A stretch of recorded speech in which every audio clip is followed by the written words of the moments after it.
Immediately following the Sermon on the Mount, Matthew records this miracle of Jesus. Matthew 8, 1-4. Large crowds followed Jesus as he came down the mountainside. Suddenly, a man with leprosy approached him and knelt before him. "Lord," the man said, "if you are willing, you can heal me and make me clean." Jesus reached out and touched him. "I am willing," he said. "Be healed." And instantly the leprosy disappeared. Then Jesus said to him, "Don't tell anyone about this. Instead, go to the priest and let him examine you. Take along the offering required in the law of Moses for those who have been healed of leprosy. This will be a public testimony that you have been cleansed." One year during harvest, my grip on the scythe seemed weak. The tips of my fingers numbed, first one finger, then another. In a short time, I could grip the tool, but scarcely feel it. By the end of the season, I felt nothing at all. The hand grasping the handle might as well belong to someone else. The feeling was gone. I said nothing to my wife, but I know she suspected something. How could she not? I carried my hand against my body like a wounded bird. One afternoon, I plunged my hands into a basin of water, intending to wash my face. The water reddened. My finger was bleeding freely. I didn't even know I was wounded. How did I cut myself? On a knife? Did my hand slide across the sharp edge of metal? It must have, but I didn't feel a thing. "It's on your robe, too," my wife said softly. She was behind me. Before looking at her, I looked down at the crimson spots on my robe. For the longest time, I stood over the basin, staring at my hand. Somehow I knew my life was being forever altered. "Shall I go with you to tell the priest?" she asked. "No," I sighed. "I'll go alone." I turned to look at her. Standing next to her was our 3-year-old daughter. Squatting, I gazed into her face and stroked her cheek, saying nothing. What could I say? I stood and looked again at my wife. She touched my shoulder, and with my good hand I touched hers. It would be our final touch. 5 years have passed, and no one has touched me since until today. The priest didn't touch me. He looked at my hand, now wrapped in a rag. He looked at my face, now shadowed in sorrow. I've never faulted him for what he said. He was only doing as he was instructed. He covered his mouth, extended his hand, palm forward. "You are unclean." With one pronouncement, I lost my family, my farm, my future, my friends. My wife met me at the city gates with a bag of clothing and bread and coins. She didn't speak. By now, friends had gathered.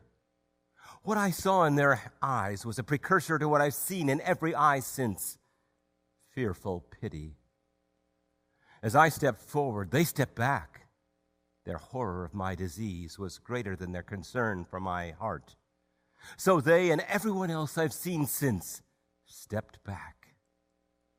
For 5 years, no one touched me. No one, not one person, not my wife, not my child, not my friends. No one touched me. They saw me, they spoke to me. I sensed love in their voices. I saw concern in their eyes, but I didn't feel their touch. There was no touch, not once. No one touched me.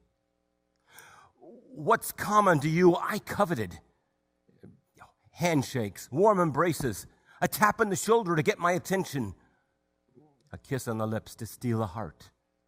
Such moments were taken from my world. No one touched me. No one bumped into me. What I would have given to be bumped into, to be caught in the crowd, for my shoulder to brush against another's. But for 5 years, it has not happened. How could it? I wasn't allowed on the streets. Even the rabbis kept their distance. I wasn't permitted in my synagogue. not even welcome in my own house. I was untouchable. I was a leper, and no one touched me until today. Oh, how I repulsed those who saw me. 5 years of leprosy had left my hands gnarled. Tips of my fingers were missing, as were portions of an ear and my nose. At the sight of me, fathers grabbed their children. Mothers covered their faces. Children pointed and stared. The rags that covered my body couldn't hide my sores, nor could the wrapper on my face hide the rage in my eyes. I didn't even try to hide it. How many nights did I shake my crippled fist at the silent sky? What did I do to deserve this? But never a reply. Some think I sinned. Some think my parents sinned. I don't know. All I know is I grew so tired of it all. Living in the colony, smelling the stench. I grew so tired of the damnable bill I was required to wear to warn people of my presence, as if I needed it. One glance and the announcements began, "Unclean, unclean, unclean." Several weeks ago, I dared walk the road to my village. I had no intent of entering. Heaven knows I only wanted to look again upon my fields, gaze again upon my home, and see, perchance, the face of my wife. I did not see her, but I saw some children playing in a pasture. I hid behind a tree and watched them scamper and run. Their faces were so joyful, and their laughter so contagious, that for a moment, just for a moment, I was no longer a leper.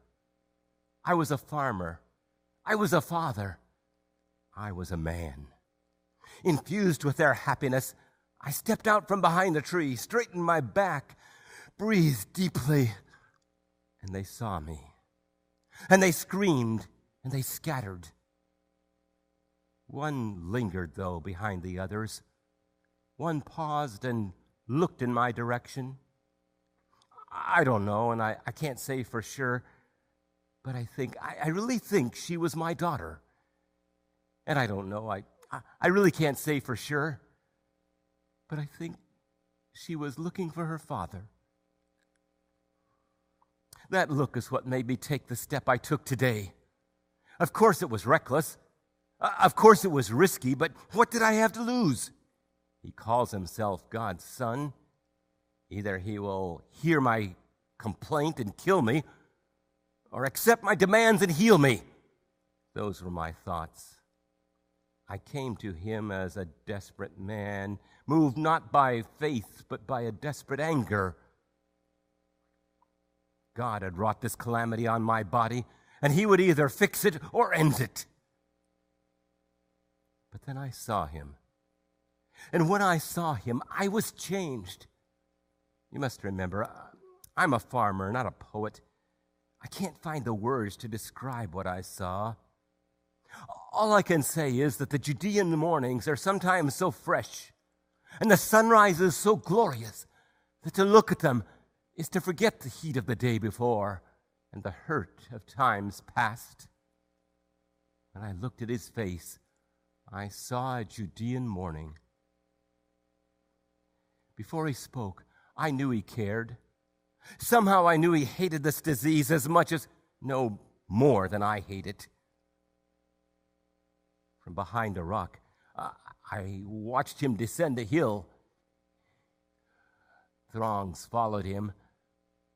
I waited till he was only paces from me, and I stepped out. "Master!" He stopped and looked in my direction, as did dozens of others. A flood of fear swept across the crowd. Arms flew in front of faces. Children hid behind parents. "Unclean," someone shouted. Again, I don't blame them. I was a huddled mass of death. But I scarcely heard them. I scarcely saw them. Their panic I'd seen 1,000 times. His compassion I'd never beheld.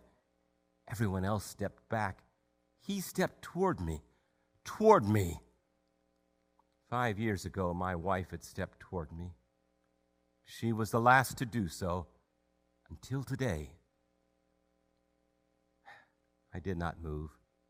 I just spoke. Lord, you can heal me if you will.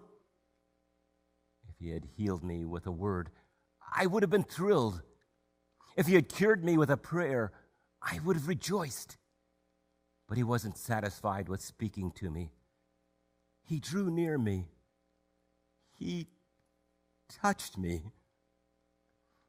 5 years ago, my wife had touched me. No one had touched me since, until today. I will. His words were as tender as his touch. Be healed. Energy flooded my body like water through a furrowed field. In an instant, in a moment, I felt warmth where there had been numbness.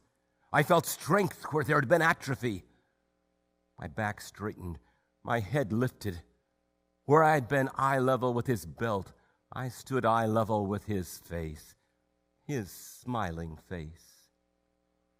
His hands cupped my cheeks and drew me so near I could feel the warmth of his breath and see the wetness in his eyes. Don't tell anyone about this, but go and show yourself to the priest and offer the gift Moses commanded for those who are made well. This will show the people what I have done. So that's where I'm going. I'll show myself to my priest and embrace him. I'll show myself to my wife, and I will embrace her. I'll pick up my daughter, and I will embrace her. And I'll never forget the one who dared to touch me. He could have healed me with a word, but he wanted to do more than heal me. He wanted to honor me, to validate me, to christen me. Imagine that.